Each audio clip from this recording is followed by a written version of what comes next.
Dagic DIY. Think, build and share. Good morning. Today will be part 2 of the hoverboard project. In the previous video, I have glued all PVC pipes, but they could not slide smoothly. So I have unscrewed the base pillars and now I can see that the board is very smooth.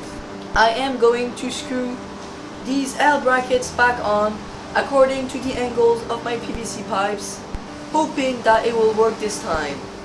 I have screwed the PVC pipes again. It works better, but we are not quite there yet. I might try epoxying the bigger pipes again, hoping that it will work. The PVC pipes are removed, and the thing is that I don't think that I'm going to use them because it runs very smoothly like this. So I am going to try to stick all the magnets and we will work from there. I will stick the magnets using cardboard and hot glue while trying not to place any hot glue on the magnets. Let's get started.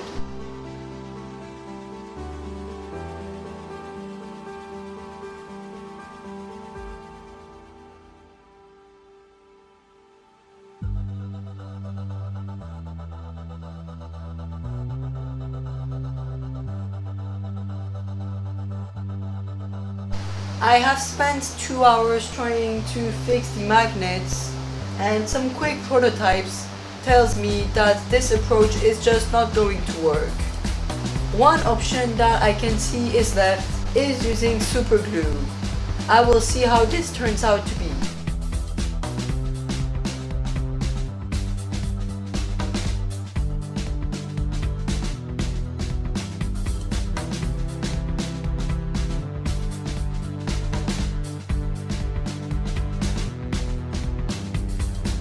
Oh, and by the way, if like me you have put in your magnets on the wrong side, using a hammer is very effective for removing them. I have finished sticking 25% of the magnets and now it is time to test it out.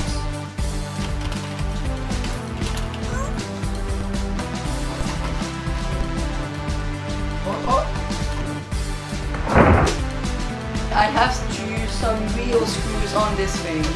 So this is a quick update.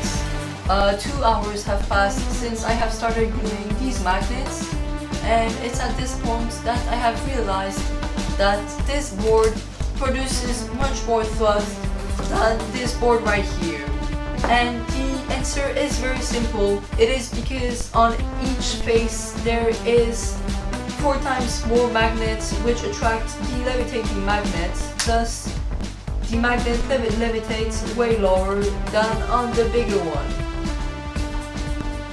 This causes a problem because this will mean that the board will have to be 4 times bigger, and I don't have so much space living in my apartment. I will have to redesign the whole board and think the process through. So I have made a few more boards. They are 2 boards that measure 50 centimeters by 50 centimeters and 4 boards which measure 26 centimeters by 50 centimeters. I have glued the magnets every 2 centimeters with 3 bottles of super glue, and now I am going to fix them to the board with the help of the drill and some screws and plywood.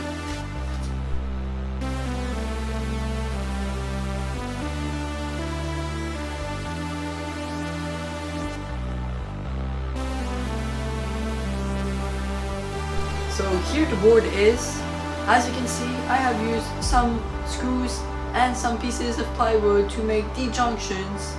The pieces of tape are only to prevent the screws from scratching my parquet. And the opposite side looks like this. As you can see, they are quite a few magnets. Next, we will start fixing the magnetic wood to the base and the pillars. For this, I have drawn a template of the upper board on a big piece of paper so that I can get the perfect alignments.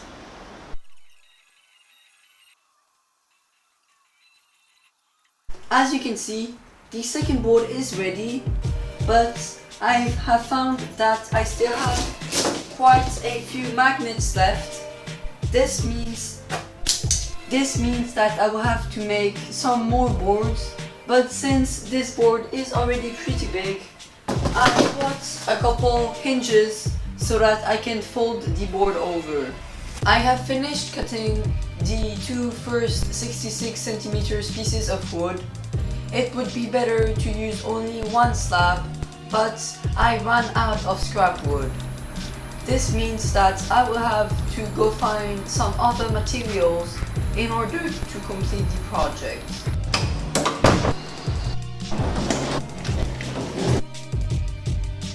I am looking in the basement if anybody threw a big slab of plywood, but apparently not.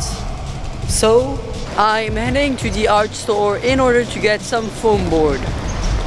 I think that this would be great because this would reduce dramatically the weight of the upper board, which would give me higher chances of levitating.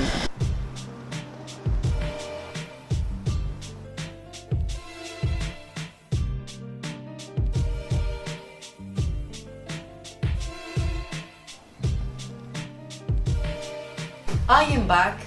I actually bought some plastic board because it was twice cheaper than foam board, and it still provides the same results and it's quite strong.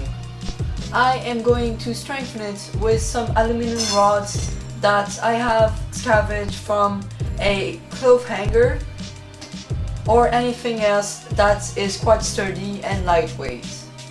Actually, by thinking about it, I am going to use some cardboard squares and zip tie them to the board because cardboard is dirt cheap and very easy to work with. I will show you how to do this, and in the meantime, this video is getting quite long already, so thank you for watching and thank you for your time, and I will see you in part 3.